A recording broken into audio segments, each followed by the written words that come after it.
entendu cette belle production. Du coup, on est une asso qui existe depuis 2009, on fait de l'éducation populaire, c'est-à-dire qu'on essaye de mêler un peu des savoirs différents, théoriques, avec des savoirs plus chauds, c'est-à-dire qui donnent nos expériences.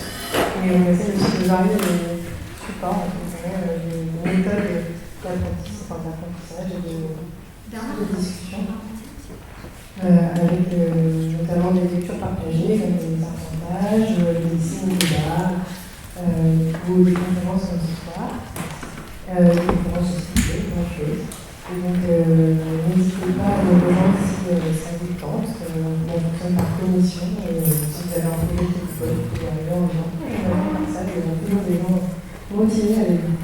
Et je laisse Samuel présenter un peu plus le festival. Du coup, le festival s'appelle Comme un grondement, ça a lieu tous les ans. Et chaque année, la thématique change. Cette année, on a décidé de le faire sur la question de la paresse. Ça s'appelle Comme un grondement paresseux. Et ce qu'on entend comme paresse, c'était pas seulement, et c'était pas la flemme ou la procrastination, c'était vraiment le fait de prendre plus le temps de ralentir, de remettre en question la société du travail, le productivisme qui s'est emparé un peu de toutes nos vies dans tous ces aspects. Et puis aussi de parler de la paresse comme sabotage. Et c'est d'ailleurs la thématique centrale d'aujourd'hui, mais c'est quelque chose qu'on abordera aussi demain, donc lors du jour du grondement. Le jour du grondement, c'est un peu l'apogée du festival. Ça a lieu à partir de 16h jusqu'à 23h30 à peu près au local de l'UPB, au 14 rue des Douves, juste à côté. Voilà, ce sera l'occasion, il y aura des petits ateliers fanzines, plein de stands que vous pourrez visiter, une cantine, des concerts, etc. Donc n'hésitez pas à venir, il y aura aussi un bureau de désertion de l'emploi. Et le dimanche, un petit arpentage autour du livre Éloge de la médiocrité de Guillaume Meurice, de 15h à 18h au local. Donc voilà, n'hésitez pas à venir demain, et puis je passe la parole à Théo. Merci.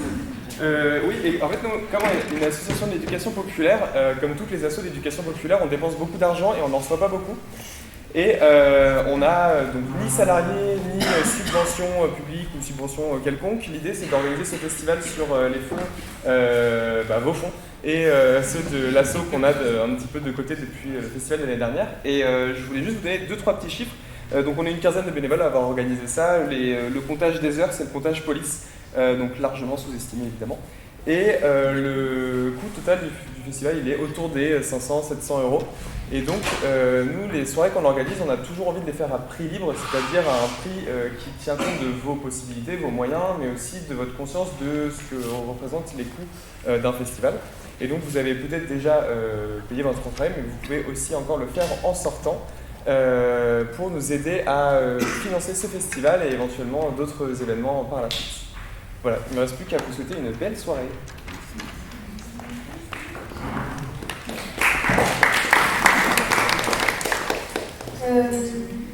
Du coup, pour commencer cette conférence, je vais vous proposer d'écouter peut-être pas la musique entière, mais un bout de musique d'un groupe suisse qui met en chanson les textes d'Émile Pouget, qui est un des majeurs théoriciens du sabotage.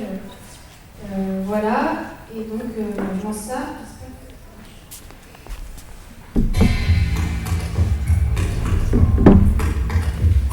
Pourquoi pas malgré les façons défendues pour les crever qui font leur croire un peu partout et qui triturent. J'ai la tignasse, ça y est, je la démêle, je la dégoisse. Ouais, je m'en fous, c'est rigolo, ça paraît, ça joue le bide et ça travaille, c'est une série de la nuit, et montrer les crapuleries, montrer les crapuleries, montrer les crapuleries, montrer les crapuleries, montrer les crapuleries.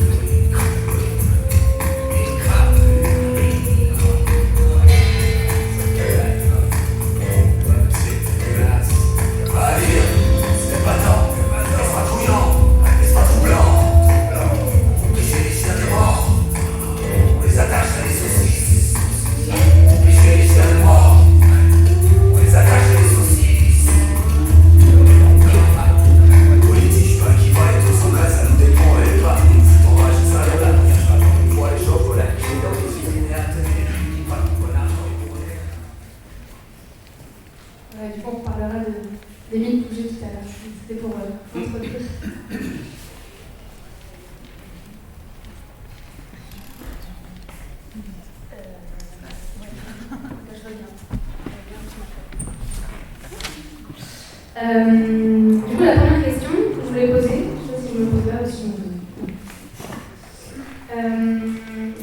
Du coup, bienvenue déjà. On est en présence de Victor Cachard, qui est philosophe, qui a écrit Histoire du sabotage, tome 1 et tome 2, et aussi un bouquin sur Émile Pouget, et tout est sur la table là-bas en vente. Et du coup, le tome 1 et le texte sur Émile Pouget sont sortis l'année dernière, il me semble, et le tome 2 d'Histoire du sabotage est en cours et arrive prochainement. Et du coup, Dominique Pinsol, historien à l'Université Bordeaux-Montaigne, historien du coup, du l'histoire du syndicalisme, et notamment du sabotage, et de l'histoire de la presse.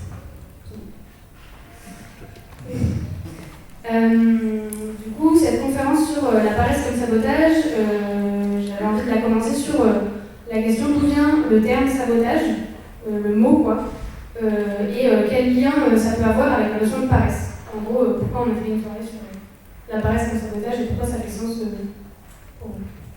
Ça fait sens pour vous.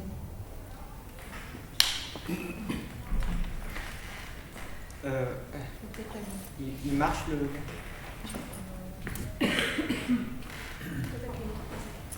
Oui, on entend. Comme on l'a entendu, Pouget écrit dans une langue particulièrement burlesque, disons.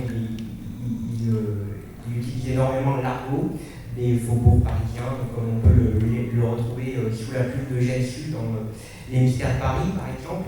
Et en lexicographie, on dit souvent que l'argot, c'est la thèse critique de l'usage de l'argot, défendu par exemple par quelqu'un comme Marcel Schwab, que l'argot est une langue développée non pas pour être comprise, mais plutôt pour ne pas être comprise d'une partie de la population, à savoir les classes possédantes et dominantes. Donc, quand Pouget écrit, il dit clairement je ne m'adresse pas à la bourgeoisie, mais aux populos, c'est-à-dire je m'adresse dans la langue du peuple, une langue qui est pensée pour ne pas être comprise, pour faire obstacle à la domination linguistique et intellectuelle qu'il peut y avoir dans le langage. Pour cette raison, il utilise le terme de sabot, qui devient plus tard sabotage. Il l'emprunte lui-même à l'argot. C'est-à-dire que, contrairement à l'idée reçue selon laquelle le sabot désigne la chaussure en bois, et là d'ailleurs Dominique continuera sur ce sujet, c'est un préjugé en fait. Le sabot et le sabotage n'a strictement rien à voir avec la chaussure en bois. Et Pouget lui-même, dans la brochure qu'il publie en 1910, dit j'emprunte ce mot à l'argot populaire qu'on peut trouver sur les chantiers des ouvriers. Et en fait, on trouve donc le sabot qu'on trouve dès le début du XIXe siècle désigne le mauvais travailleur. C'est-à-dire on dit sur les chantiers t'es un sabot pour dire tout simplement t'es quelqu'un qui traîne les pieds, qui va doucement au travail, qui coule les cadences, qui ralentit la production. En tout cas, voilà quelqu'un qui paraisse tout en étant au cœur de la sphère productive. Maintenant, si on s'intéresse à la constitution, disons, du terme argotique sabot, eh bien, on trouve en usage, c'est une des hypothèses, et en réalité, il y a une kyrielle d'hypothèses étymologiques sur le sujet, mais dès le Xe siècle, on trouve la notion de sabot pour désigner le jeu de la toupie. J'aime beaucoup cette image parce que fait la toupie? Donc la toupie, le jeu de la toupie, qu'on tire, que fait-elle? Elle est en activité, donc elle se met à tourner, et au moment où elle est lancée, alors qu'elle est en activité, elle atteint ce qu'on appelle en mécanique giratoire le point de dormance. C'est-à-dire qu'elle se met à être immobile, elle procède d'une illusion d'optique qui fait qu'on a l'impression qu'elle ne travaille pas. Et donc, à partir de là, dans la littérature, le sabot comme toupie a été réinterprété par des poètes et est devenu, par métaphore, l'image du dormeur. C'est-à-dire que, par exemple, au XIIIe siècle, au VIe siècle, François Villon utilise la toupie pour comparer comme métaphore du dormeur. C'est-à-dire, c'est notamment le cas dans la ballade de la grosse Margot, où il dit elle dort comme une toupie, comme un chapeau. Et d'usage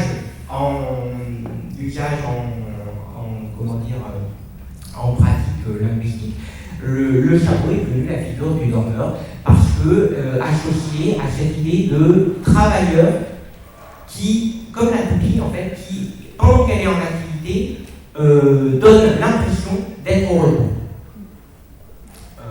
Voilà pour ce qui est d'un premier défrichage étymologique sur le sabot comme paresse, qui n'a rien à voir avec l'idée du sabot qu'on jette dans la machine. Voilà, et ça c'est plutôt, et je te laisse la parole, la réinterprétation du sabotage dans le cadre du syndicalisme américain. Merci, et merci d'abord à tout le monde. J'imagine si vous êtes ici, c'est que vous êtes comme nous, plutôt paresseux. On se retrouve entre grosses feignasses, c'est ça, c'est sûr. Parler de sabotage. Mais en fait, pas tant que ça, parce que je vois quand même 255 heures de travail selon la préfecture. Donc bon, pas si paresseux que ça quand même. Blague à part, alors moi j'ai essayé de comprendre aussi d'où ça venait, cette association sabotage, paresse, qui effectivement est une association qu'on fait déjà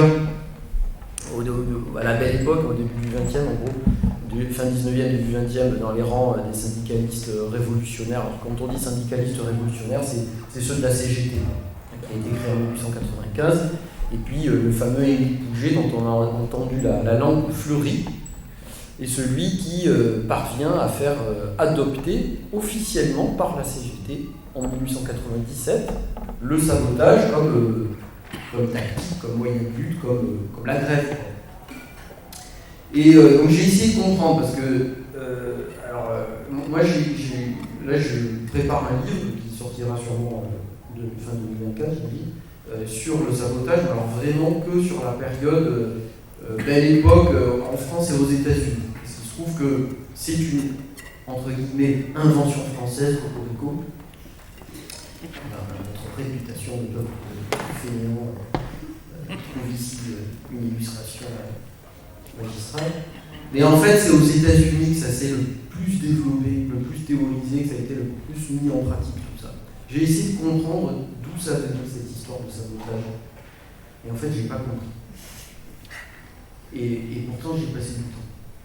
Et en fait, l'étymologie, il y en a des dizaines. Chacun y va de sa petite étymologie à l'époque, en disant moi je sais que, moi je sais que. Il y a une légende qui dit que des ouvriers, un jour, en constitue généralement dans les années 1830, au temps des canuts, vous voyez, la période des canuts à Lyon, 1831-1834, qui auraient balancé leurs sabots, puisque les ouvriers allaient travailler en sabots, quoi. À la chaussure des ouvriers, en fait, des ouvriers agricoles, des ouvriers, des artisans, etc. Et qu'ils auraient un jour protesté en balançant leurs sabots dans une machine pour l'empêcher de fonctionner. Bon, en fait, ça on en trouve des traces nulle part, et ce qui est intéressant, c'est qu'en France, en fait, cette légende ne pas du tout.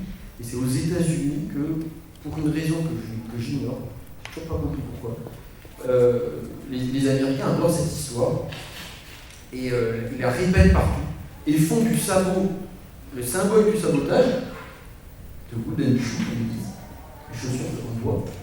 Ce qui explique qu'aujourd'hui, sur les visuels de l'Université populaire de Bordeaux, on réutilise le sabot. Mais en fait, c'est parce que ce symbole est passé aux États-Unis avant de revenir en France. Mais en fait, il ne vient pas du tout de France. Et alors aujourd'hui, ce qui est rigolo, c'est qu'encore aujourd'hui aux États-Unis, si vous allez à Philadelphie, par exemple, la librairie anarchiste de Philadelphie s'appelle encore Wooden Shoe, qui a un énorme sabot. Donc c'est devenu une sorte de symbole international du sabotage. En fait, il n'y a pas de rapport particulier. Et en fait, ce que l'on a oublié un petit peu, le symbole du sabot français, c'est qu'on voit toujours le sabotage comme un truc avec les gens qui vont, par exemple, saboter des pipelines, c'est à la mode aujourd'hui, avec une référence que vous connaissez, et le film qui passait avec le piano, a priori, hier ou avant-hier, que le sabotage, c'est des gens avec des combinaisons blanches qui vont dans une usine de ciment à Lafarge, tout ça, casser des trucs, etc. Alors oui, ça peut être ça, le sabotage, évidemment. Mais en fait, originellement, c'est pas du tout ça.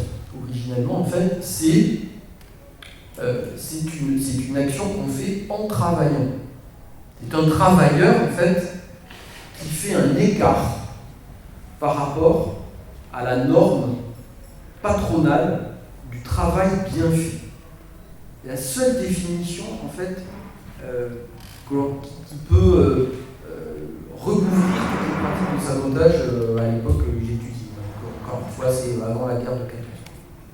Et cet écart par rapport à la norme patronale du travail bien fait, c'est-à-dire on ne fait pas ce que le patron attend de nous, et bien la première chose que l'on fait, et on le fait tout spontanément, quand on a travaillé et qu'on est fatigué, ou qu'on trouve qu'on a une cadence trop importante, ou qu'on en a marre du patron, etc., qu'est-ce qu'on fait? Et bien on lève le pied.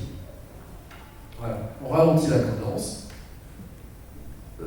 sans se faire voir. C'est clandestin tout ça. Ça peut être individuel, on peut convaincre d'autres de faire pareil, mais en fait c'est une sorte de pratique qui, spontanément, est une sorte de paresse transformée en moyen d'action. Voilà. Et c'est ça le lien en fait. C'est cet écart par rapport à la norme du travail bien fait, dans le patronat.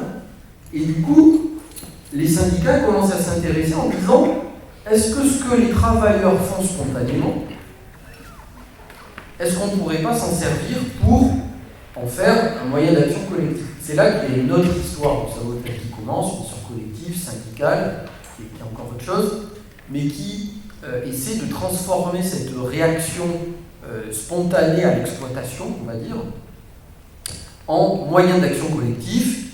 Ça, c'est pas français d'ailleurs, c'est plutôt les dockers écossais qui ont commencé à faire ça. Et qui ont commencé à lever le pied, à faire exprès de travailler très lentement pour forcer leur employeur à leur accorder des augmentations de salaire. Et en leur disant, en fait, tant que vous ne nous paierez pas plus, nous on travaillera mal, entre guillemets. Voilà.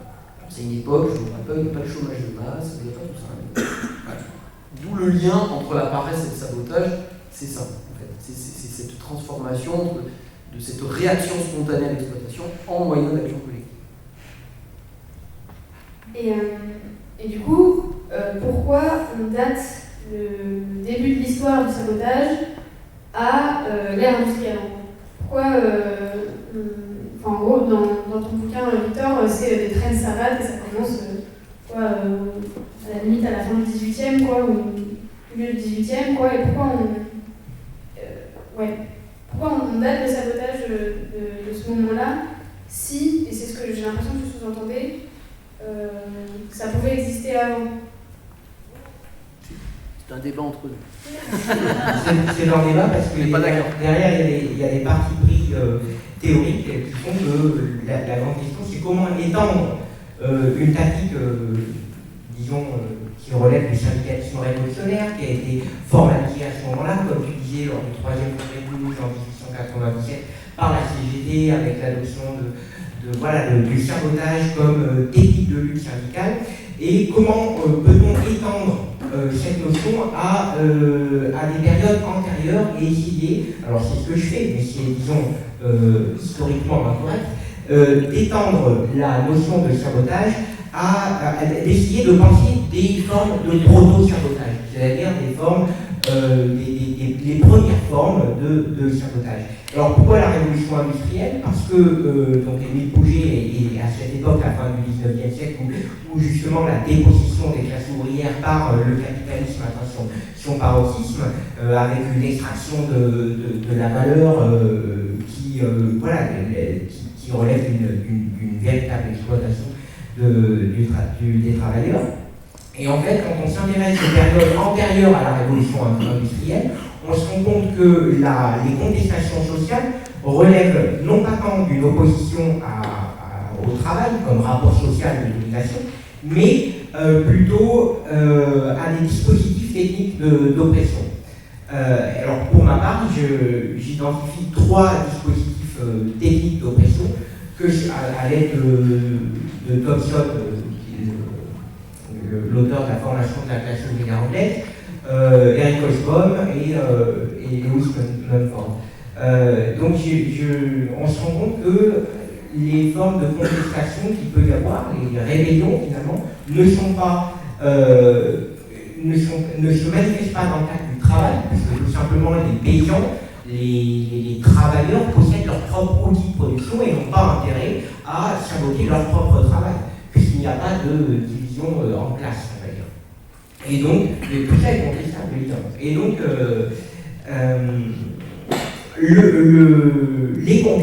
les rébellions portent contre des techniques d'oppression que j'identifie comme les dispositifs d'écriture. À partir du moment où apparaît l'écriture, on se rend compte qu'apparaissent également les premières formes d'État, les premières dynasties.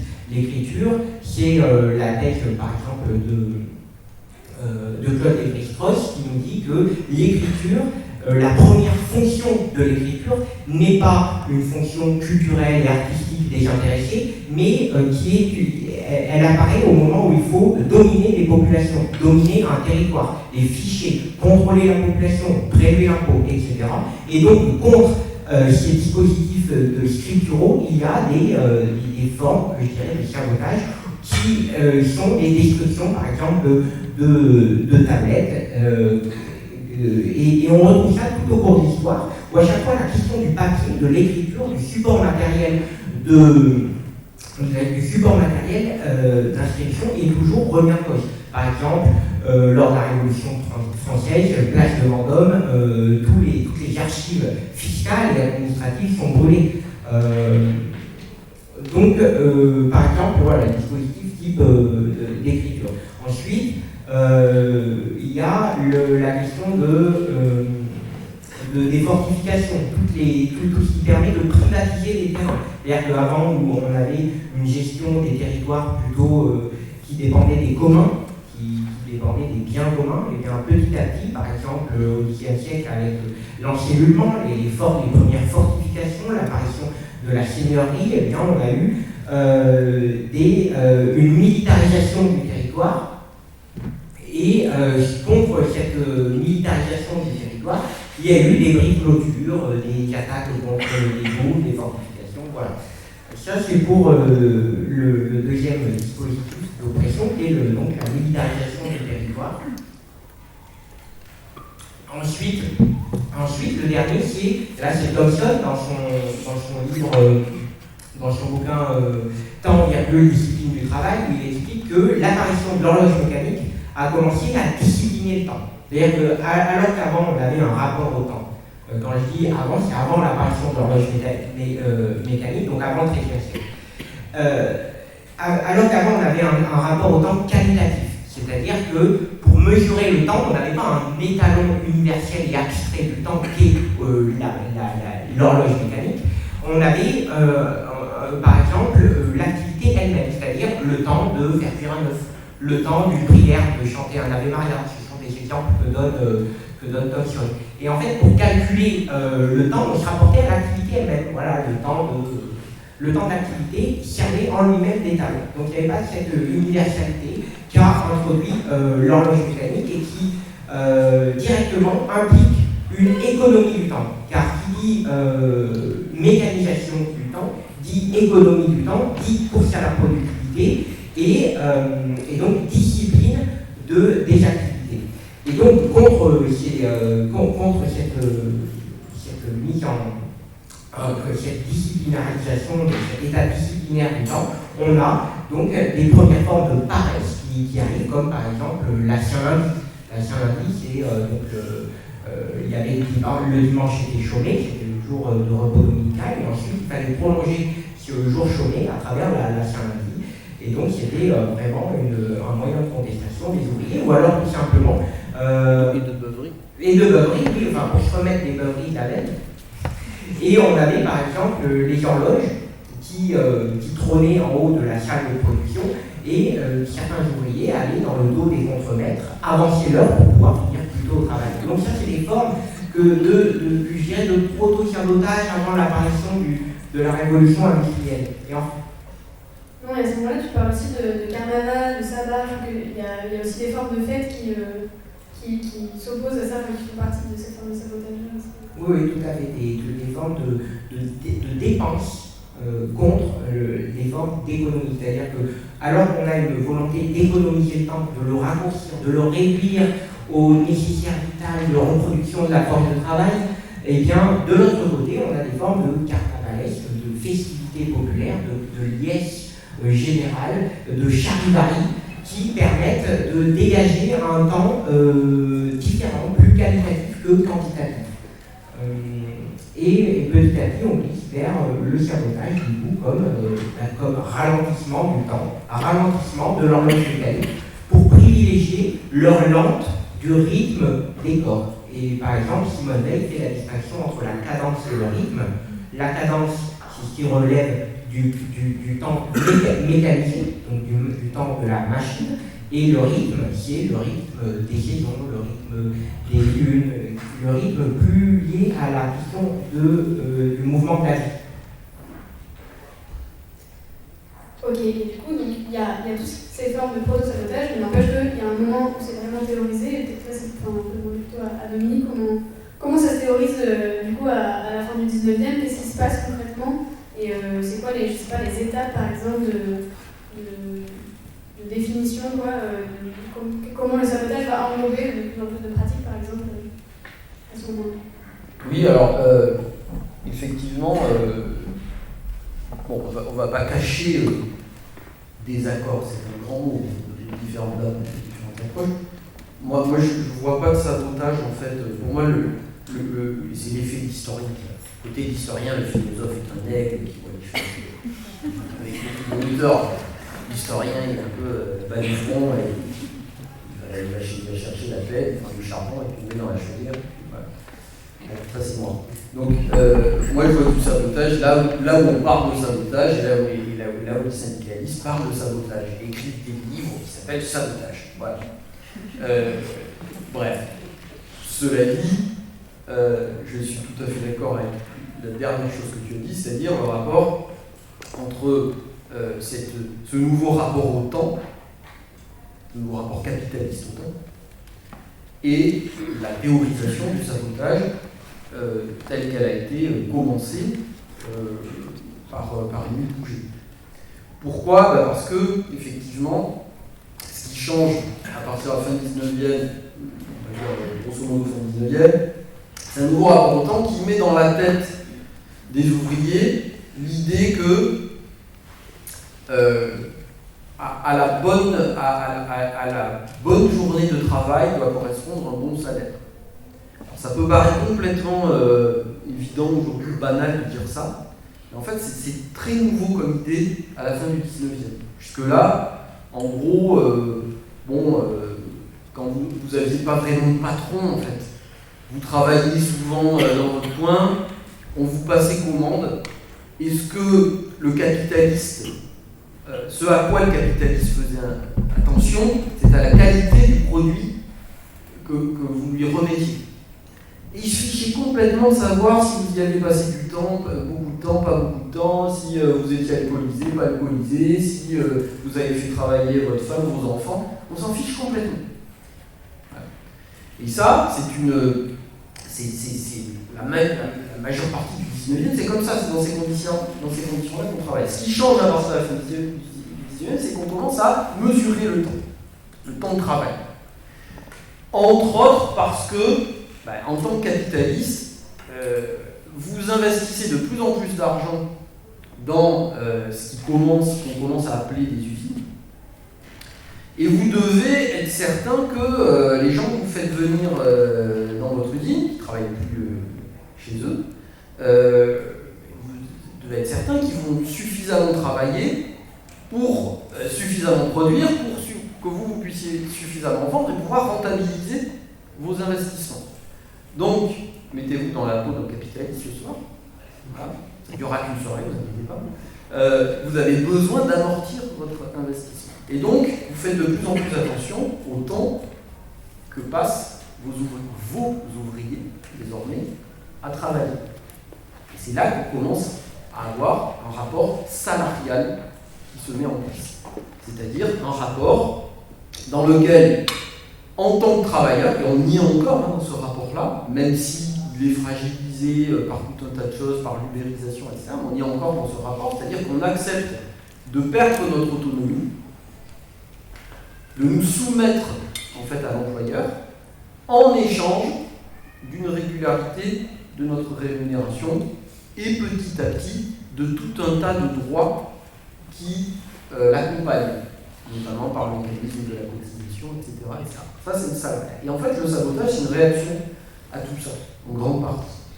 C'est-à-dire que, à l'idée de « à la bonne journée de travail doit correspondre un bon salaire », c'est le grand slogan, en fait, ça, notamment des syndicalistes américains, des syndicalistes réformistes américains.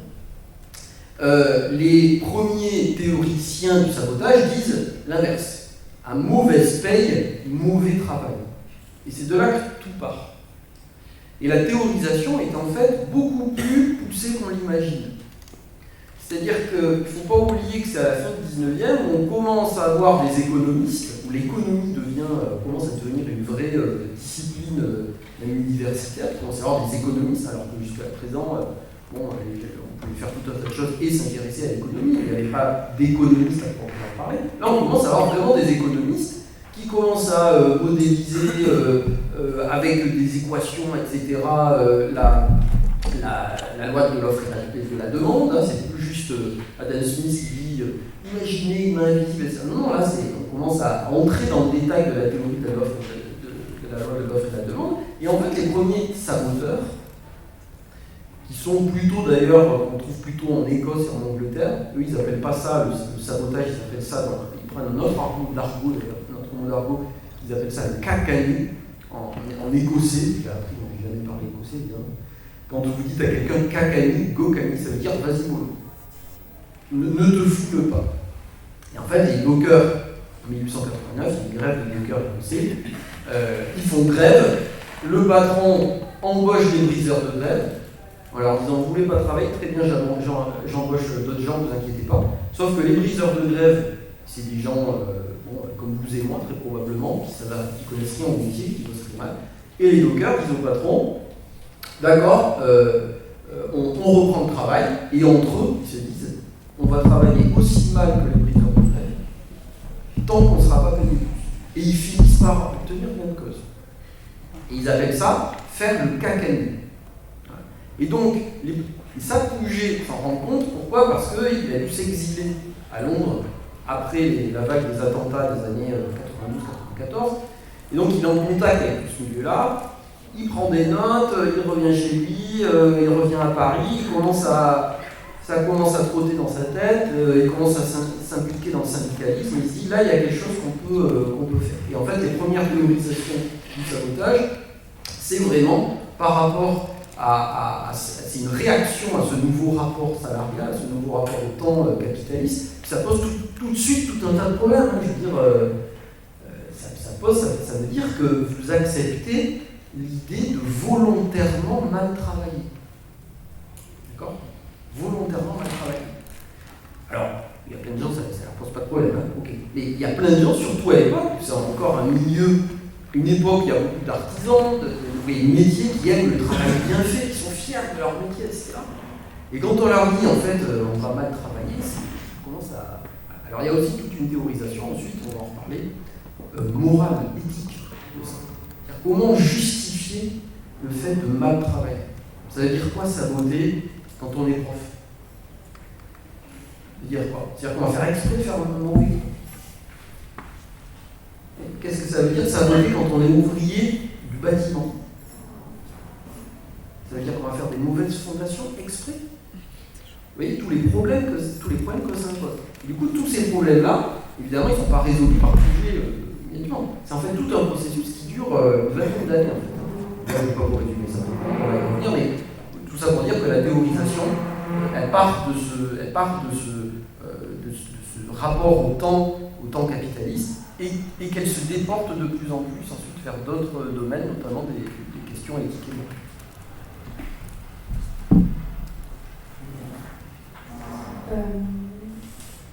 Donc ça, j'ai l'impression que ça correspondrait un peu au premier niveau de sabotage que fait l'écriture sur le ralentissement du travail. Et j'ai l'impression que vous êtes d'accord sur le fait que... Enfin, je sais pas. Que... Il y a des choses sur lesquelles on est d'accord, quand même. Ensuite, ça progresse vers le brick machine, quoi, le fait de détruire l'outil de production, de détruire ou de le mettre en usage. Et que... et ça, c'est plutôt toi, Victor, qui dit ça, que ce serait une continuité du sabotage et que ça irait tout ça vers attaquer le système global via le sabotage des infrastructures et la cage générale. Donc un truc beaucoup plus global. Et toi, tu le présentes comme une forme de continuité, j'ai l'impression. Et du coup, la question que je voulais vous poser, c'est est-ce que toi, Dominique, tu es d'accord avec ça? Et j'ai l'impression que, enfin, je sais pas, je suis pas sûre. Ou est-ce que c'est des logiques différentes? Parce que j'avais l'impression que ce critère de ralentir le travail, en fait, ça se passe dans le monde du travail, mais par contre, au départ, il n'y a pas l'idée de détruire l'outil de production, c'est pas contre la technique, contrairement à ce dont on parlait sur les pré-sabotages, le ludisme, etc., qui avait ce truc-là contre la technique, et du coup, est-ce que c'est une rupture, en gros, entre, détruire la technique, pré-sabotage, ralentir le travail, puis ensuite redétruire la machine, ou en fait, est-ce que tout ça, c'est une continuité et ça avance, et c'est les mêmes personnes? Alors, c'est pas les mêmes personnes, justement. Le sabotage comme attitude de paresse, de ralentissement, de contre-discipline au travail, c'est vraiment théorisé par Émile Pouget.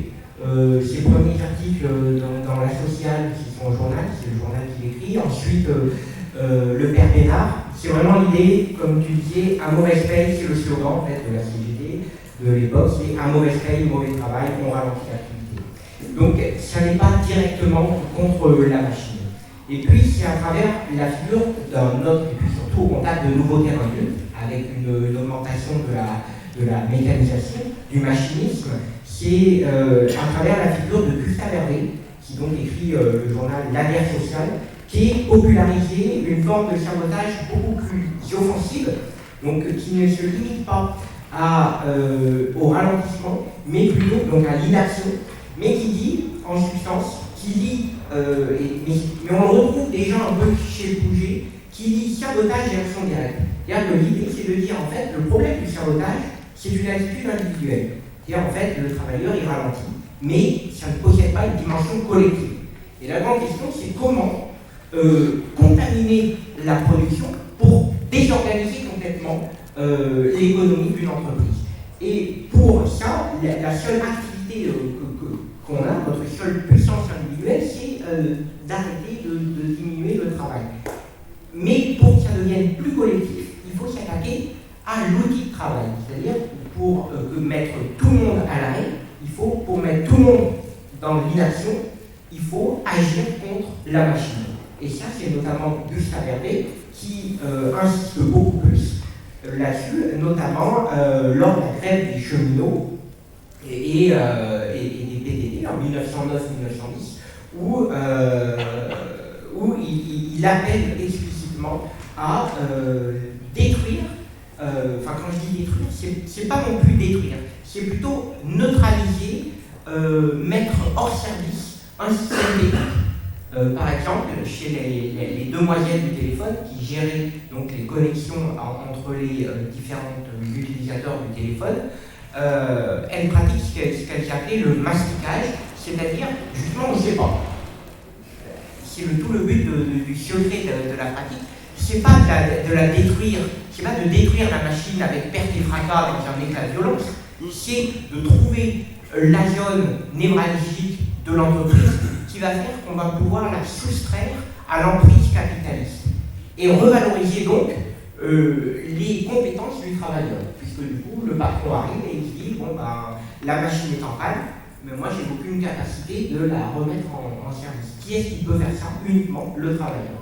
Donc c'est cette idée c'est pas seulement destructif et négatif, mais c'est une remise en valeur des compétences du travailleur en s'attaquant à la machine de manière subtile et sous la forme du grain de sable dans la machine. Et donc, c'est à partir de là qu'on s'attaque que de plus en plus est pris en compte l'aspect anti-technologique du sabotage. Donc, c'est à travers plutôt la figure de Gustave Hervé. Oui, alors ta question, en fait, elle me fait penser qu'en réalité, le sabotage, si on faisait un sondage, là, si on demandait à tout le monde écrivez votre définition du sabotage, en fait, on aurait autant de définitions que du nombre de personnes qu'on a ici. Et ça, c'est pas c'est pas une manière d'évacuer le problème en disant bon, en fait, on peut pas le définir, donc en fait, le sabotage, ça n'existe pas, on va voir, et puis on rentre chez soi. Non, c'est qu'en fait, c'est une des caractéristiques du sabotage.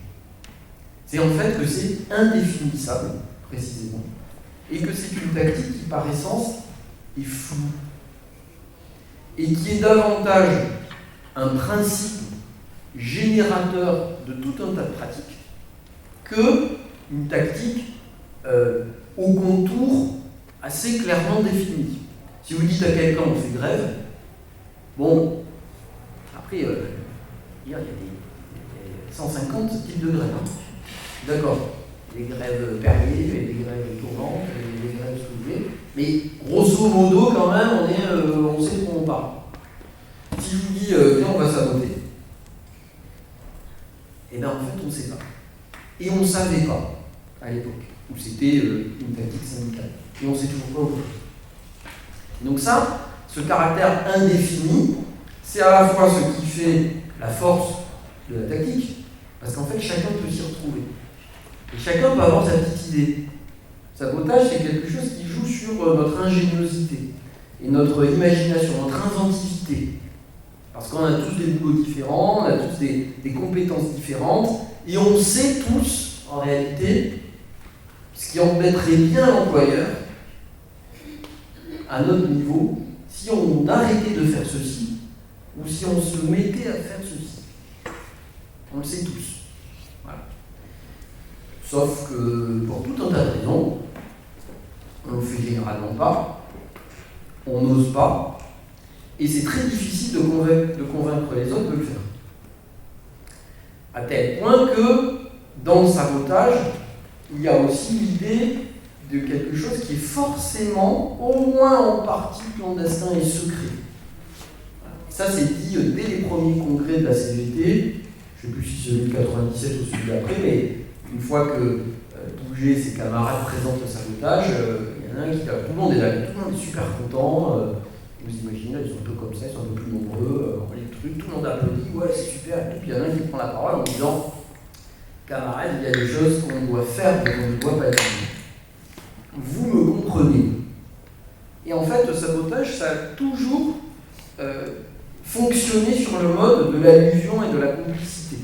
Ça, c'est très très important. Ça veut dire, pour répondre à ta question, qu'en fait, il n'y a pas un passage d'un sabotage qui serait ralentissement à un passage à un sabotage qui serait destructeur, où on ne passerait pas de ludisme, on détruit les machines, sabotage, ralentissement du travail, on s'en prend pas aux machines, puis on finit par se... Non, c'est pas comme ça que ça marche.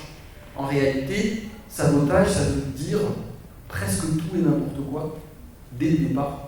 Et ça peut inclure, dès le départ, des formes de destruction, en fait. Pas même de dégradation, de destruction. Et ça, même Pouget, dès le départ, il dit il y a des employés de la mairie de Paris, par exemple, de la municipalité de Paris, qui n'ont pas eu l'autorisation de venir au congrès de la CGT qui a eu à Toulouse en 97. Ils disent, pour se venger, en fait, incitons-les à commettre 100 000 francs de dégâts dans la mairie. Et ça, c'est du sabotage, hein, et ça leur servira de leçon. Et aux États-Unis, cette question se pose de manière encore plus délicate. Parce qu'aux États-Unis, contrairement à chez nous, alors chez nous, déjà la lutte de classe était bien violente, hein, évidemment, régulièrement des morts, etc. Alors aux États-Unis, c'est à toute fusil de dynamite. Et donc, quand les premiers militants de l'organisation syndicaliste syndicaliste révolutionnaire, une petite organisation qui s'appelle l'IWW, les Industrial Workers of the World, qu'on appelle les Wobblies. Ils ne sont pas très connus en France, mais qui, à l'époque, faisaient parler quand même pas mal d'eux aux États-Unis, qui existent encore aujourd'hui d'ailleurs.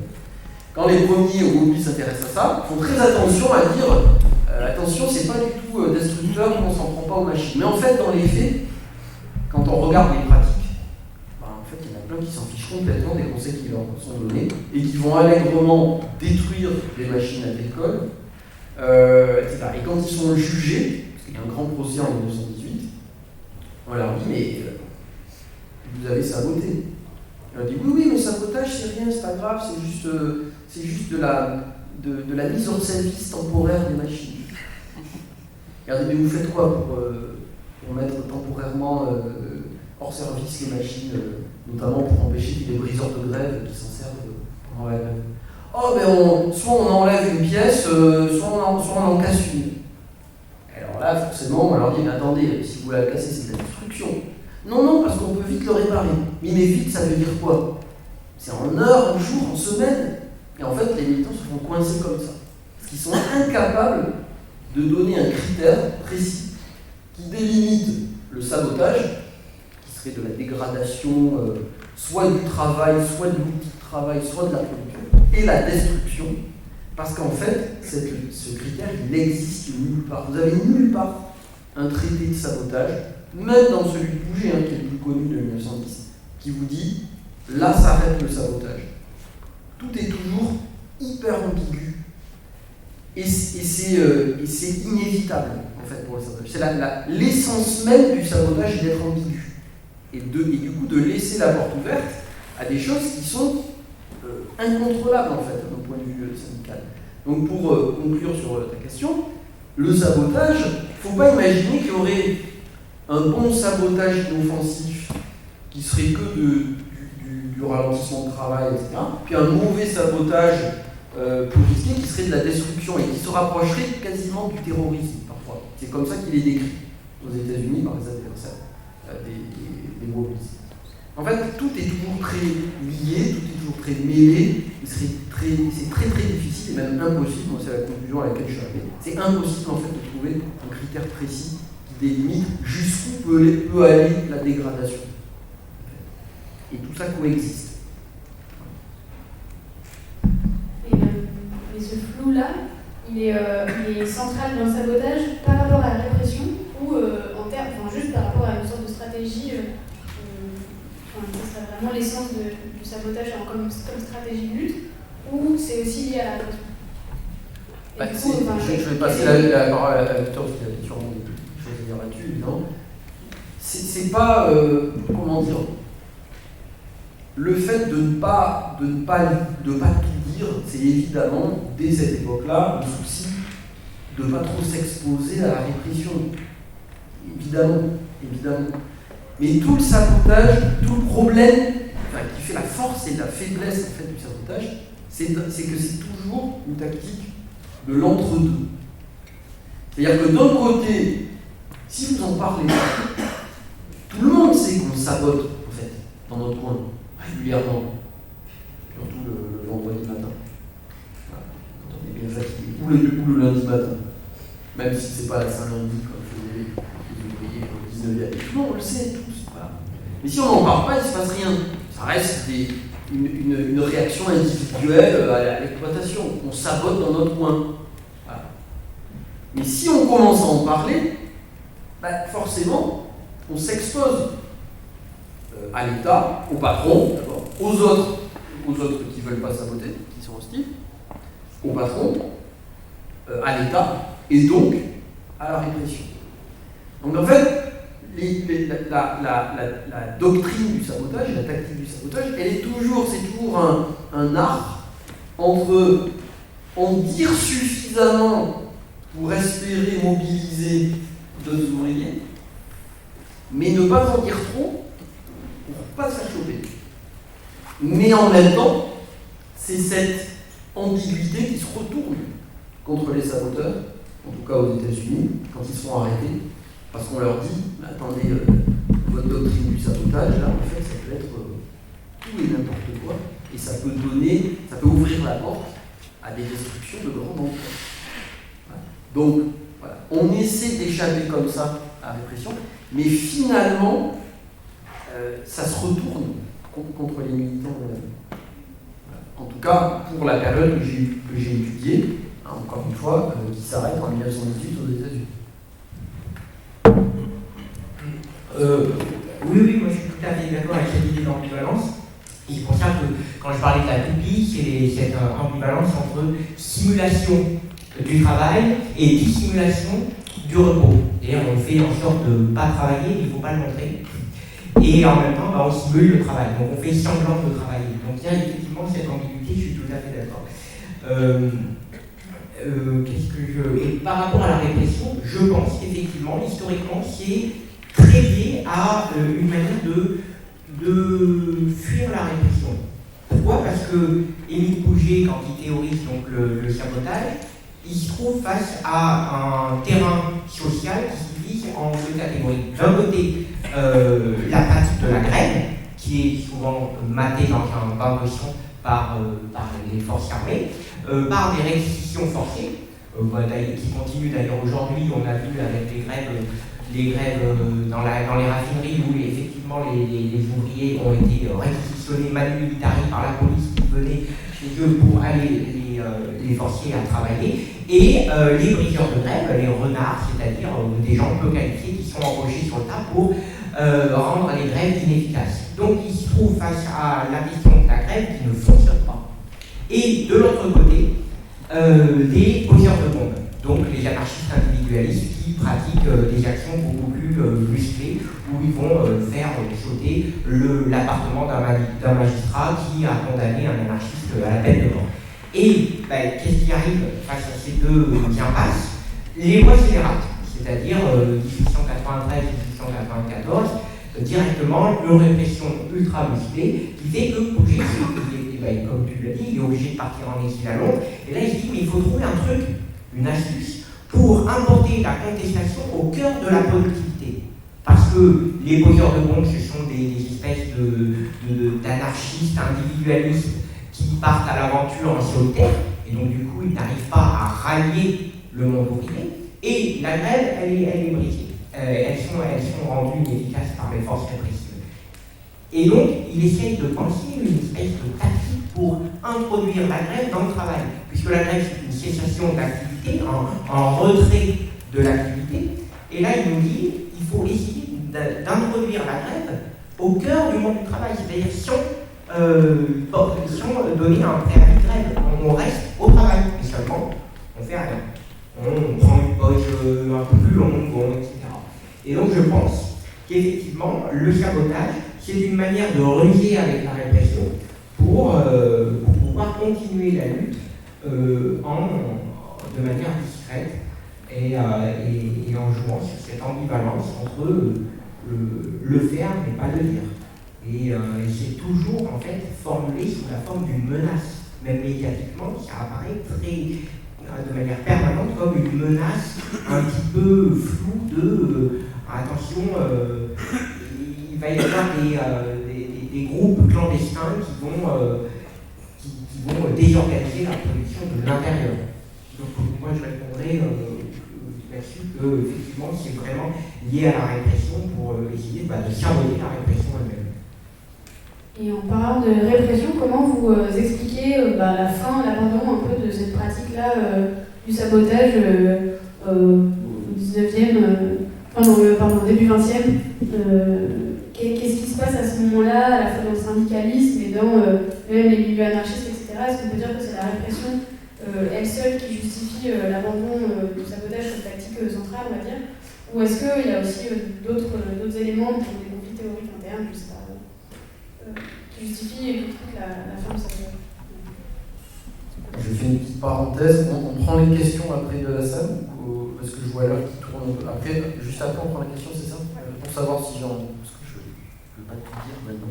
Je regarde pas la question. Oui, alors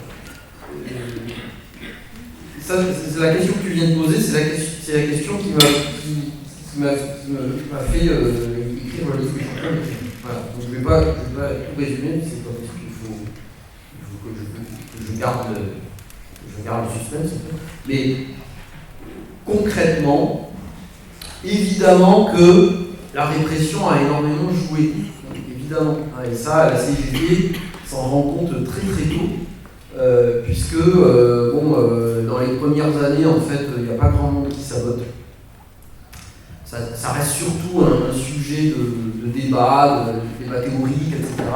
Et puis il se trouve que c'est des boulangers en fait qui commencent à se mettre à passer à l'action, et notamment un boulanger qui était de Bordeaux, Amédée Bousquet, un boulanger bordelais qui va ensuite partir en Paris, et qui est en 1905 et qui écrit un grand article qui s'appelle « Il faut saboter ». À l'époque, c'est écrit avec 2 T d'ailleurs, sabotage. Et qui incite ces camarades, tous les boulangers qui sont à ce moment-là en grève pour demander le repos du dimanche. C'est une grande campagne qui dure pendant plusieurs années. Et il leur dit en fait, mettez-vous en grève, et puis pour être sûr qu'il n'y ait pas des renards, donc c'est des renards, c'est ceux que, comme je l'ai dit, c'est comme ça qu'on appelle les briseurs de grève. Sûr pour qu'il n'y ait pas des renards qui viennent travailler derrière nous et qui cassent notre mouvement, saboter les fours. Voilà, saboter les fours, répandez dans les fours à pain du pétrole. Et vous êtes sûr que ça fera un pain immangeable. Voilà. Tout un tas de trucs, donne tout un tas de conseils. C'est celui-ci, évidemment, qui attire l'attention en 1905, parce que tout le monde se dit oh là là, mais ils sont complètement fous. En fait, ça y est, gros titre. Là, il n'y avait pas BFM et Pascal Pro sur CNews, mais c'était la CGT veut empoisonner les Français. On résume en gros le traitement. La CGT veut. Voilà. Et en plus de ça, évidemment, comme il y a des rumeurs qui circulent vite, ça passe de mettez du pétrole dans les fours à il paraît qu'on a trouvé du verre pilé dans du pain. Les CGTistes sont fous. Voilà, faut dissoudre la CGT. Alors là, pour le coup, le verre pilé dans le pain, je suis allé chercher partout. Il y en a pas. Et ce qui est marrant, c'est que la rumeur se retrouve aux États-Unis. Et le New York Times, plusieurs années après, dit on a trouvé en France du verre pilé dans le pain, etc. Bon, bref, c'est pas vrai. Mais évidemment, ce discours-là nourrit à la fois une stigmatisation médiatique immédiate, nourrit une répression aussi qui n'est pas uniquement liée au sabotage, mais qui s'abat quand même très durement sur la CGT en 1908. Tous les dirigeants de la CGT sont arrêtés en 1908, hein. Tous. Il y a eu des grèves dans la région parisienne, hein, les grèves de Draven et du 9 Saint-Georges, plusieurs morts, et on accuse la CGT d'avoir semé le désordre, d'avoir semé l'anarchie. Tous arrêtés. Et là, à partir de 1909, la CGT change de secrétaire général. À ce moment-là, c'est Léo Jouot qui devient secrétaire général, beaucoup plus prudent, et qui se met à arrêter de parler de sabotage et à dire, en fait, change de rhétorique, ils disent, en fait, les vrais saboteurs, c'est les capitalistes. Pourquoi ? Parce qu'en fait, ça c'est un truc qu'on a complètement oublié, qui apparaît dans aucun dictionnaire aujourd'hui, si vous regardez le larme, n'importe quoi, article sabotage, vous ne verrez jamais sabotage patronal, sabotage capitaliste. Or, c'est une expression très utilisée dans les années 1900-1910, en France et aux États-Unis, pour désigner le fait que les capitalistes, en voulant réduire toujours leurs coûts, obligent les travailleurs à mal travailler. D'accord ? Notamment dans l'alimentation, en fournissant des matières premières de mauvaise qualité, dans le bâtiment, en embauchant ce qu'on appellerait aujourd'hui des intérimaires, voilà, etc., etc. Et donc la CGT se réfugie derrière cet argument. Voilà. Et aux États-Unis, on essaie de faire pareil, mais aux États-Unis, le problème c'est que les wobblies continuent à prôner le sabotage, même après l'entrée en guerre des États-Unis, le 6 avril 1917. Et alors là, attention, vous avez un pays en guerre qui a besoin denrées agricoles pour nourrir la population et les soldats, qui a besoin de bois pour le matériel militaire, qui a besoin de cuivre pour tout un tas de matériel militaire, et qu'à ce moment-là, vous avez des grèves dans le secteur agricole, dans les forêts et dans les mines de cuivre, là, l'État fédéral américain, qui jusque-là avait laissé un peu faire, dit stop. ils arrêtent une centaine de militants de l'IWW, notamment les dirigeants, tous.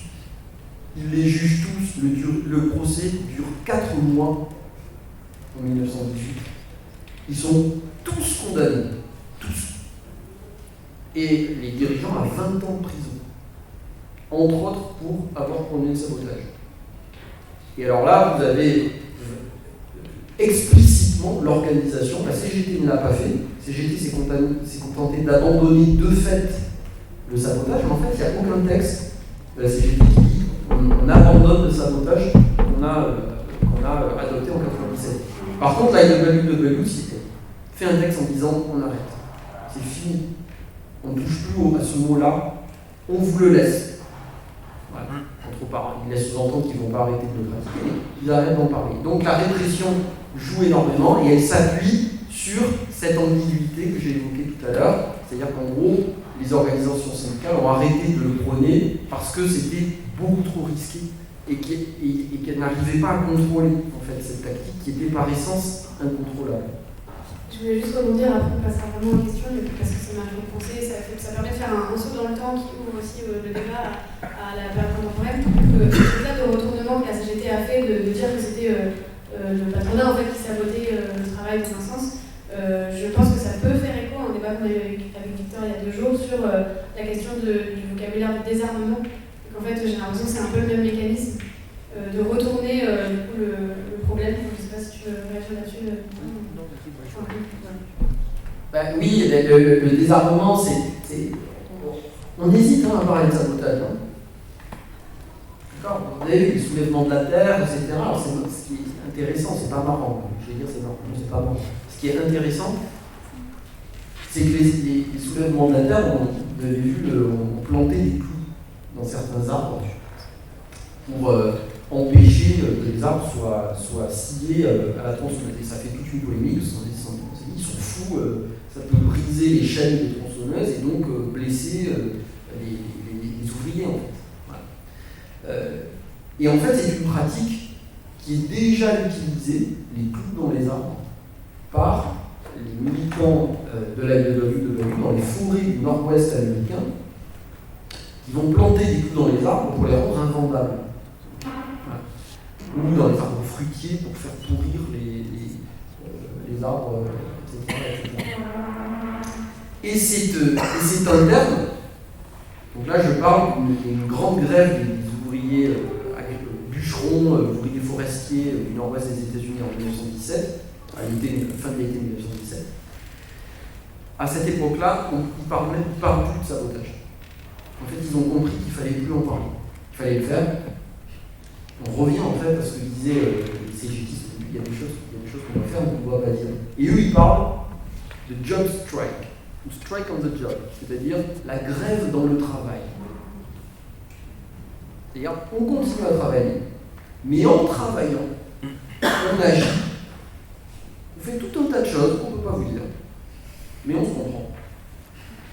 Et ils ont, comme ça, réussi à obtenir la journée de 8 heures. C'est un mouvement qui durait plusieurs mois. Ils ont réussi à obtenir la journée de 8 heures. Voilà. C'est comme ça que c'est sur cette note positive que je finis mon livre. Il faut donner l'élan plus possible. Juste pour dire en quelques mots la question de l'abandon du sabotage. En fait, le sabotage en France, c'est vraiment l'identité du syndicalisme révolutionnaire qui dure très peu de temps, enfin un peu plus d'une dizaine d'années, de 1995, fondation de la CGT, à 1910, en tout cas à la veille de la Seconde Guerre mondiale, et encore, comme tu disais, dès 1908. Première Guerre mondiale, dès 1908, Émile Gouget est arrêté avec la grève de Gravel-Villeneuve, etc. Et en fait, après, la CGT sera liée à l'effort de guerre, il y a l'union sacrée, donc à partir de là, la question de l'atteinte à l'outil, aux forces productives est décriée par toute la population dans l'opinion publique. Et en 1920, arrive le Parti communiste français, et en fait, il développe un argumentaire pro-travailliste voilà, l'ouvrier modèle qui travaille. Et donc là, le ralentissement est absolument est vu comme une erreur stratégique dans l'idée de développer les forces productives. Et d'ailleurs, ça crée une vaste polémique en France dans les années 1920 et 1921, puis c'est une scission entre la CGT-U, qui est la CGT unitaire noyautée par le Parti communiste, et la CGT-SR, la CGT syndicaliste révolutionnaire, qui a pour objectif de perpétuer cette idée du sabotage. Donc on a encore dans les marges extrêmes de la CGT, notamment dans les...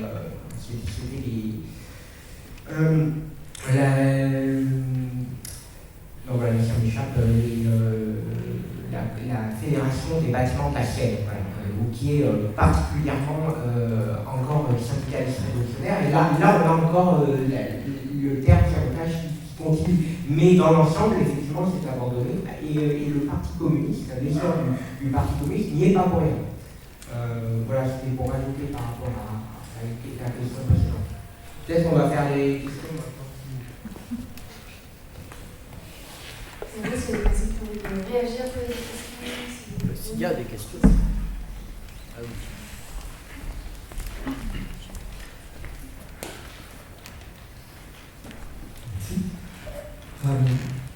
Sur une des questions qui vous a été posée par rapport au côté flou du sabotage, et notamment du rapport avec la répression, moi je me pose aussi la question de quel potentiel ça ouvre ce flou en matière de diversifier les tactiques, ouvrir à de la créativité pour justement qu'il y ait de plus en plus de choses inédites en matière de sabotage.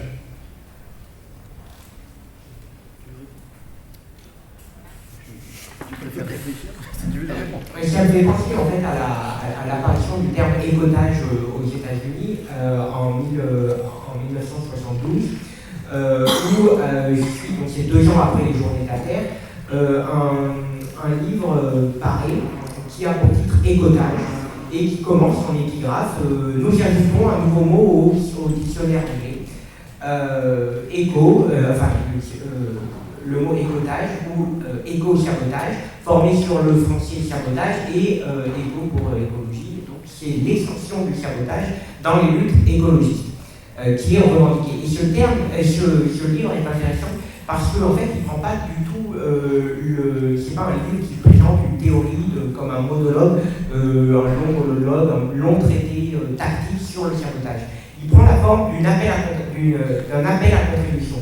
Donc, selon vos secteurs d'activité, donnez-nous des idées, faites remonter toutes les idées que vous pouvez avoir sur des manières de saboter le travail en ayant un impact d'un point de vue écologique. Je veux dire, ralentissez votre production et en même temps, ça va vous permettre d'avoir un impact écologique.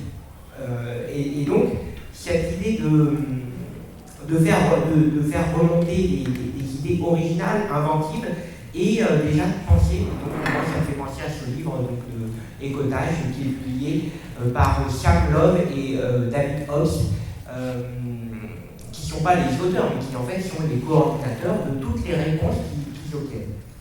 Moi ça me fait penser à ça, et de toujours trouver des nouvelles techniques selon les corps de métier. Voilà. Oui, ta question est en fait celle que se posent les syndicalistes révolutionnaires au milieu des années 90, en fait, exactement la même. On est dans une situation, par certains aspects, qui est un peu la même.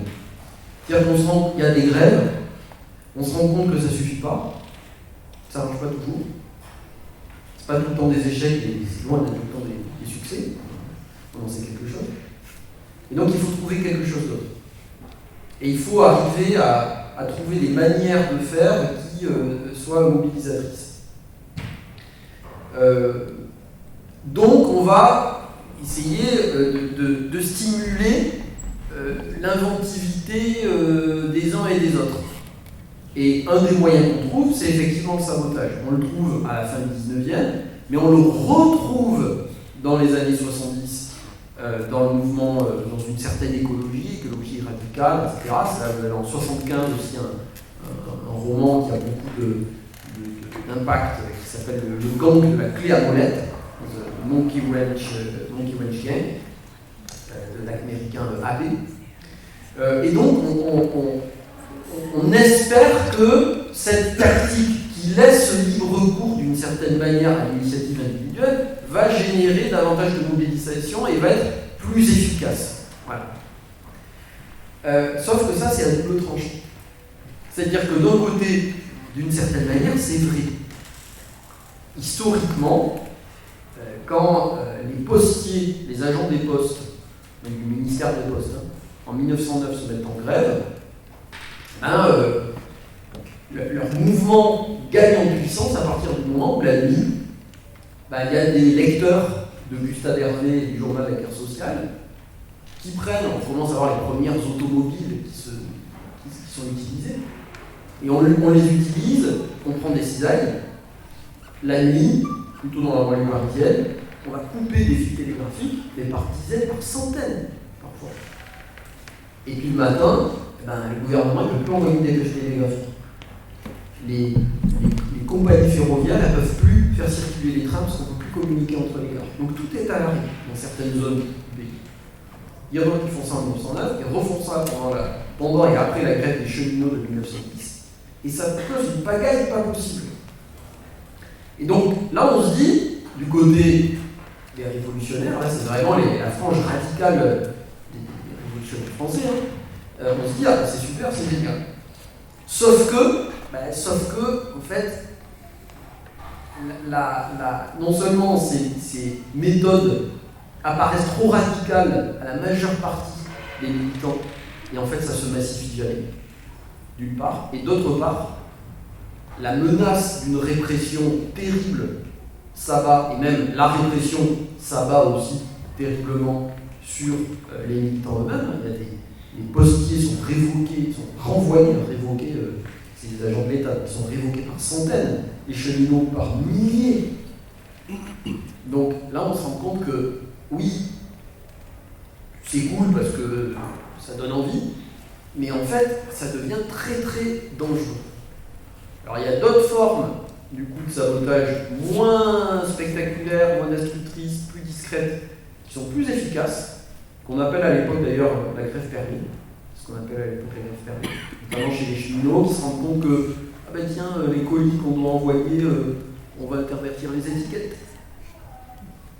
Voilà. Et ça cause une pagaille pas possible. Et là, on ne peut pas trouver qui a fait ça. Et ça dure des semaines, voire des mois.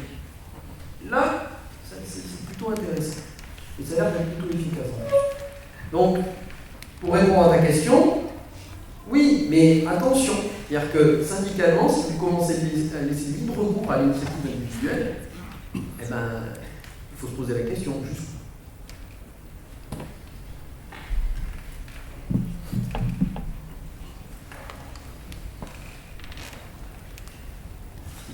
Je me posais la question du rapport, parce que là on a vu une bonne partie de la période, donc le 19e et début 20e, et où le capitalisme évidemment il change au fur et à mesure du temps et il n'est pas le même.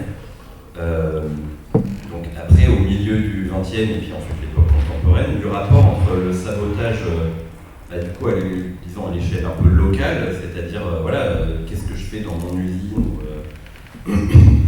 avec une pratique et une théorisation, c'est ma question, c'est-à-dire quelles sont les pratiques et quelles sont les théorisations de sabotage des flux en fait, pas juste dans mon usine, parce que à partir du moment où le capitalisme se mondialise vraiment à une échelle bien plus importante que au pied du XXe siècle, le sabotage des flux de toutes sortes, c'est-à-dire il y a les flux matériels, les flux d'énergie, les flux de transport avec les trains, avec les sabotages de trains ou des choses comme ça, les flux de marchandises évidemment, et puis maintenant aussi les flux informatiques aussi, puisqu'il y a toute une partie des écritures, comme on revient avec les sabotages d'écriture du tout début, avec les sabotages maintenant, on ne peut pas saboter des écritures, voler des papiers, ça ne sert strictement à rien, toutes les écritures elles sont informatisées, les banques, l'argent, etc. Donc les sabotages des flux informatiques aussi, donc l'ensemble des flux différents à la fois physiques et immatériels, informatiques quoi. Dans les pratiques et dans la théorie, est-ce qu'il y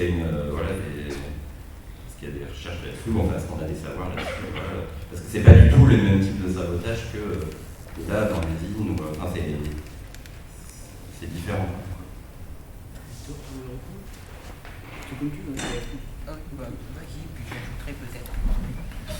Alors, en fait, c'est pas totalement déconnecté les deux. En fait.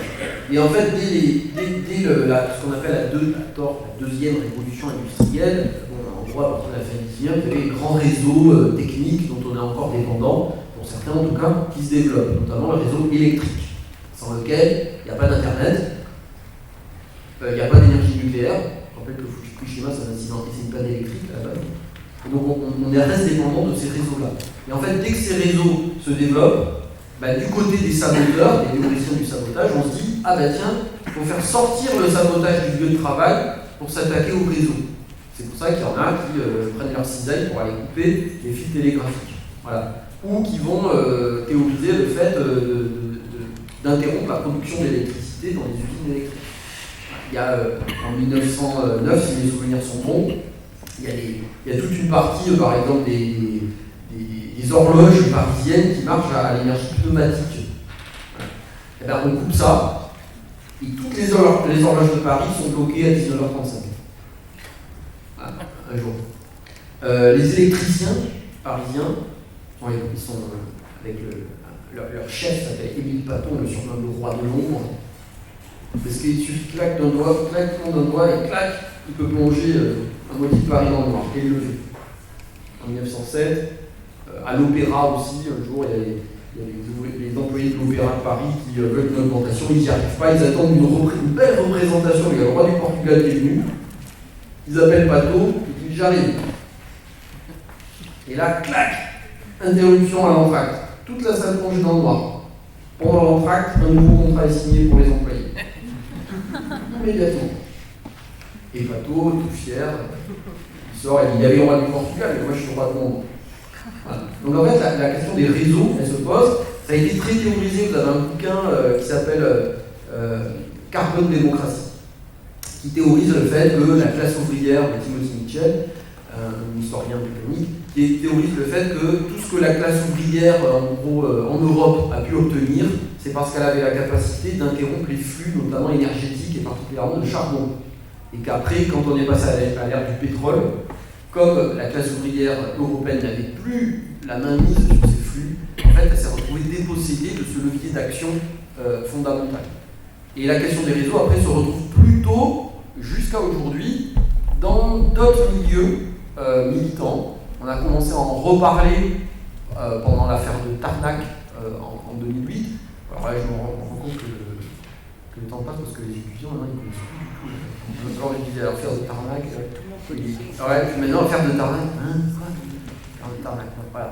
Donc les sabotages des lignes SNCF, etc. Là, on a commencé à retrouver. Après, il y a eu le bouquin de Malm, etc. Mais en fait, c'est une conception, ça fait chic de dire ça, réticulaire du sabotage, c'est-à-dire lié au réseau, mais qui date en réalité déjà de la fin du 19e, début du 20e. Donc il y a toute une tradition de ce sabotage des flux qui n'a pas attendu, disons, la mondialisation, notre mondialisation, puisqu'à l'époque il y a déjà une mondialisation capitaliste, avec les télégraphes, etc. Et c'est beaucoup plus ancien en fait que ce qu'on croit souvent. Moi j'aborde complètement dans ton sens. En fait, la question des flux s'est posée d'emblée quand on voit les grands moments de sabotage, c'est les PTT, donc transport de communication, qui aujourd'hui se retrouvent dans les attaques contre des infrastructures de télécommunication, donc les antennes 4G, 5G, qui est donc dans la continuité comme on pourrait dire, de la grève des PTT, d'arrêter les communications. Pareil pour ensuite les marchandises ferroviaires qu'on retrouve aujourd'hui dans le cadre de la lutte contre les castors, les trains qui transportent des déchets nucléaires. Donc on a le sabotage contre des caténaires, donc là c'est l'affaire Tarnac, où on posait des griffes métalliques qui en fait permettaient d'arracher tous les caténaires et donc de saboter le passage d'un train qui transportait des déchets nucléaires. Et puis le sabotage énergétique, avec toutes les actions menées contre contre le transport d'électricité, donc la mise à bas d'antennes THT, donc une très haute tension. Et donc je dirais qu'il y en a trois. Le flux énergétique, le flux de télécommunications et le flux de marchandises. Et quand je dis flux énergétique, ça peut être électricité, pétrole, par exemple, Timothy Mitchell travaille beaucoup sur le pétrole, la notion de fluidité du pétrole qui fait qu'on passe dans un capitalisme fluide. Et donc l'idée, c'est de bloquer cette fluidité en fait, du capitalisme. Et c'est des choses, c'est des constantes qu'on trouve dans le 20e jusqu'à aujourd'hui, le 21e siècle, où dernièrement on voit bien que le sabotage se concentre en tout cas dans une part de certains anarchistes individualistes contre les antennes 4G, 5G qui sont représentantes de la domination capitaliste avec un accroissement, une accélération des informations et des flux.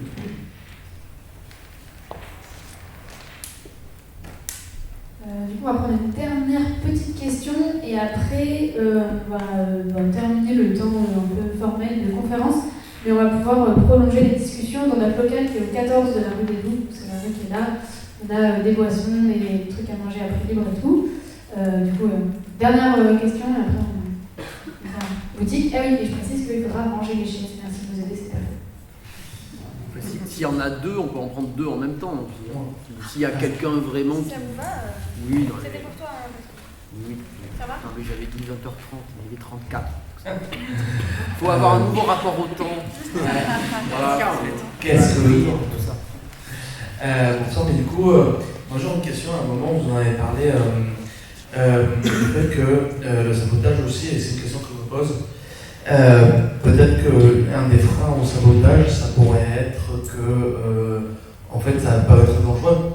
Parce que c'est vrai que si on sabote une centrale nucléaire, si on laisse sans électricité une centrale nucléaire, on a un accident nucléaire. Si on est infirmière et qu'on veut ralentir son activité, il y a quelqu'un qui va peut-être mourir. Donc, est-ce que, j'imagine que c'est une question qui revient dès le départ.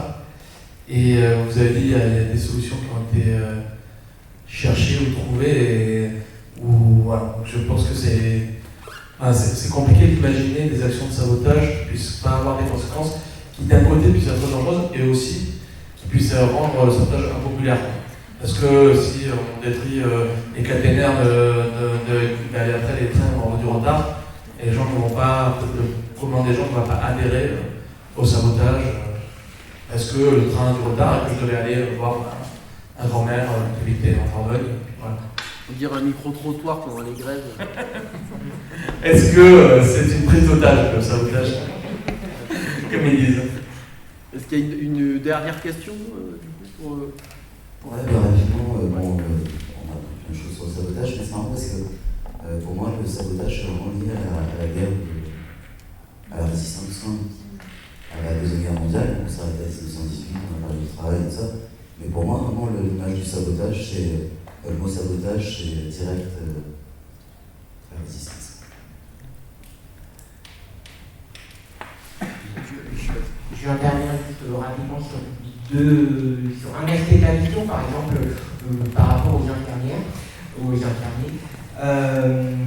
En fait, le sabotage, il peut se présenter sous la forme d'une diminution du travail, donc un rapport par défaut. Mais Émile Pouget dit par exemple, qu'est-ce que le sabotage du côté des serveurs serveuses? C'est pour laisser le patron. C'est de servir en excès, c'est-à-dire de prendre, de donner davantage de nourriture pour l'infirmière, ça serait de dire je prends plus de temps pour mon soignant, pour la personne, je vais ne pas répondre aux obligations de productivité qui fait qu'on passe d'une personne à l'autre et qu'on a une gestion comptable des patients, et en fait ça peut très bien dire, on peut très bien dire je vais travailler plus longtemps, par exemple, ou mieux pour court-circuiter cette injonction à la productivité.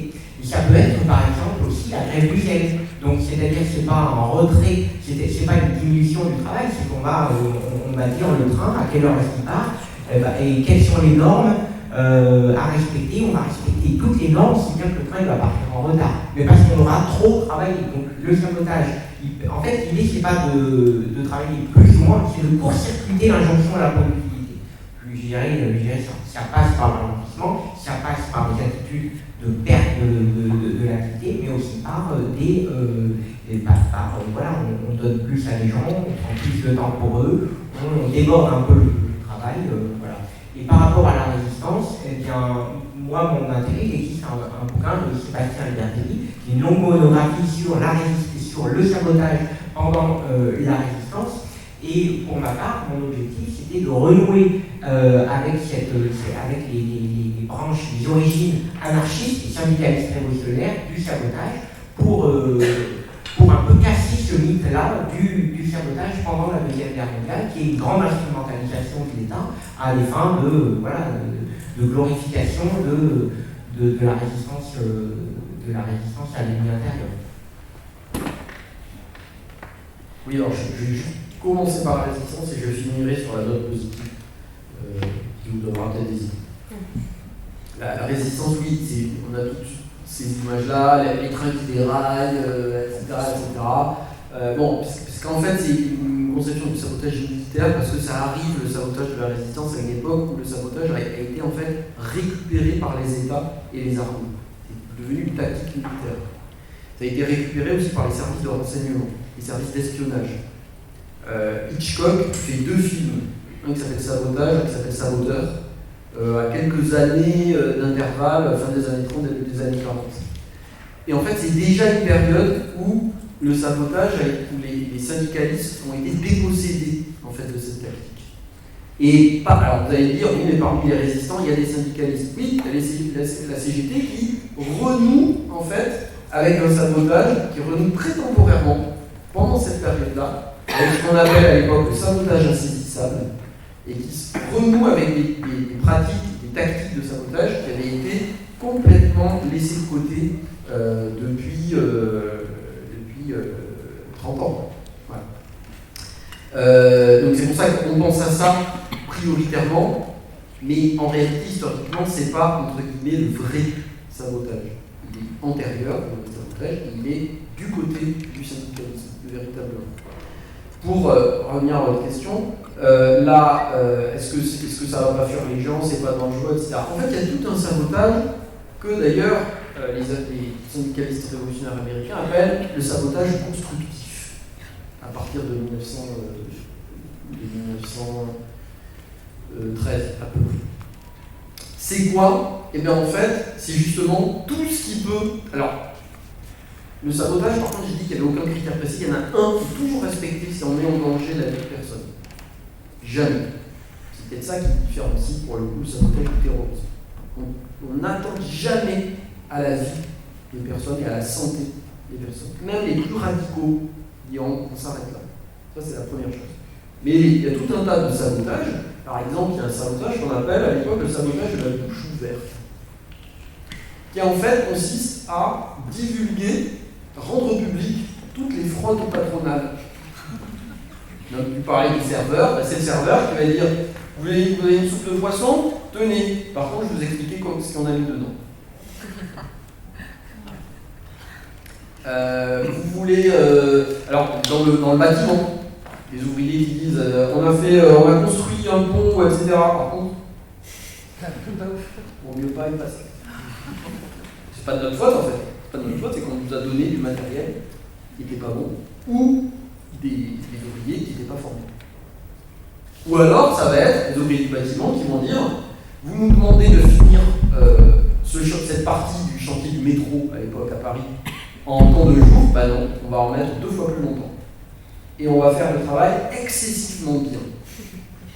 Voilà. Ou les cheminots italiens, ils appellent ça faire de l'obstructionnisme. C'est-à-dire, on se met pas en grève, par contre, hop, on prend le règlement.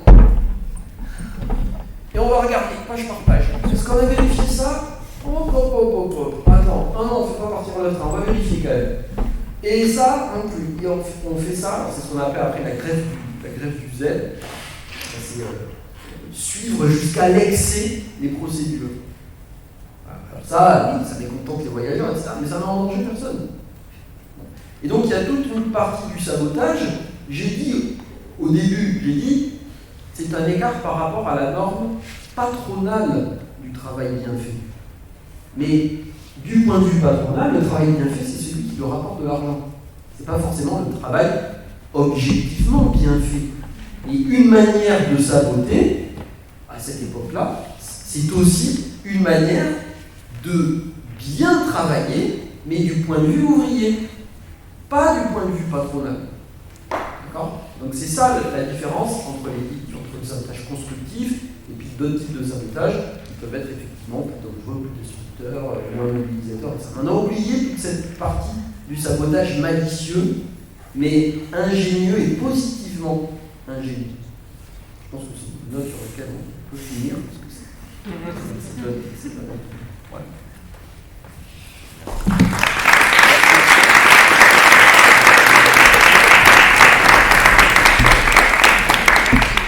Merci beaucoup, merci d'avoir fait la route pour venir et pour me répondre à toutes ces questions.